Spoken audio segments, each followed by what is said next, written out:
Et notre invitée est Lise Hubert. Bonsoir.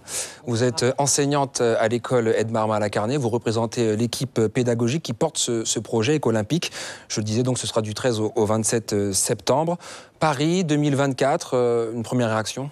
Oui, bien, lorsque nous avons débuté notre journée, nous avons soutenu Paris. Bien sûr, tout le monde savait que c'était presque sûr, mais quand même, tant qu'on n'a pas la réponse officielle. Et là, maintenant, Paris organise les Jeux, donc nous sommes extrêmement contents. Vous avez d'ailleurs fait une cérémonie d'ouverture déjà. Oui, nous avons fait nos écoles olympiques, à notre mesure, bien entendu, et vraiment une formidable cérémonie d'ouverture qui reprenait tout ce que l'on voit lors de la cérémonie, c'est-à-dire le défilé des délégations, qui sont pour nous les classes, bien entendu, également le serment olympique, la flamme.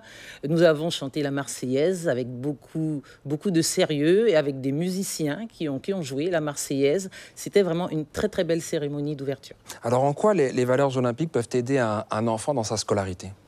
Mais comme le disait ma collègue sur le reportage, nous avons besoin d'accompagner non seulement les enfants de Malacarné, mais tous les enfants de Guyane et d'ailleurs sur leur vie d'élèves et les valeurs citoyennes que porte l'esprit olympique. Eh bien, c'est vraiment une chose extraordinaire pour nous parce qu'en même temps, on pratique du sport et à travers le sport, on s'élève. Bien sûr, on pense aux valeurs de l'olympisme, excellence, respect et amitié. Et si l'on s'arrête à ces trois mots, on peut faire énormément de choses. Et donc, nous avons envie de pousser nos élèves vers cette excellence. C'est vrai que le baron disait que ce n'est pas le triomphe qui importe, mais le combat. Eh bien, menons ce combat pour nos enfants, pour qu'ils soient vraiment meilleurs dans leur vie. Ce sont des humanistes qui ont lancé le projet olympique en pensant à l'olympisme à l'époque de la Grèce antique, où on arrêtait la guerre, justement, et c'était la paix. Donc, c'est ça, en fait. On a envie de faire grandir nos élèves dans cet esprit-là. Et c'est le plus important. Le sport est un prétexte. Quand vous parlez du baron, vous parlez de Pierre de Coubertin qui a relancé les Jeux Olympiques. Absolument. Alors, il y a 336 élèves dans votre établissement. Est-ce que tous y participent et ont-ils les mêmes activités ? Oui, tous participent, les mêmes activités pratiquement, puisqu'il y a 13 ateliers dans notre organisation et ces ateliers tournent, donc les enfants pratiquent effectivement un certain nombre de disciplines. On parlait du karaté par exemple, eh bien le karaté fera son entrée en 2020.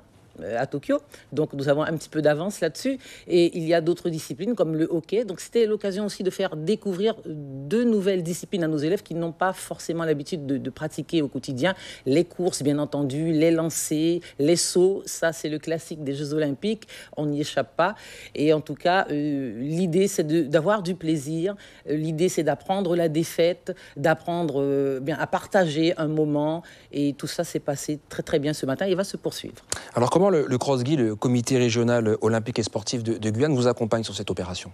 Bien, c'est un accompagnement très important. Il faut savoir que notre école, en fait, participe aux Journées olympiques depuis le début, donc depuis 6 ans. Notre école y participe pleinement. Nous avons maintenant une classe olympique.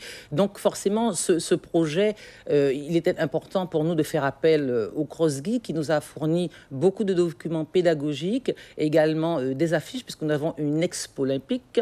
Également, nous allons leur montrer des vidéos pour qu'ils voient un peu à la fois toutes les personnes qui ont gagné des médailles et qui font rêver les enfants. Les Jeux Olympiques. Voilà. Les enfants, justement, ont cité quelques champions parce que déjà, les enseignants commençaient à travailler avec eux. Et bien sûr, les Guyanais, on y pense largement. On espère qu'ils seront tous présents et de plus en plus aux Jeux Olympiques. Lise Hubert, merci d'avoir été avec nous. Je rappelle que vous êtes enseignante à l'école Edmar Malacarné et que vous représentez l'équipe pédagogique qui porte ce projet éco-olympique.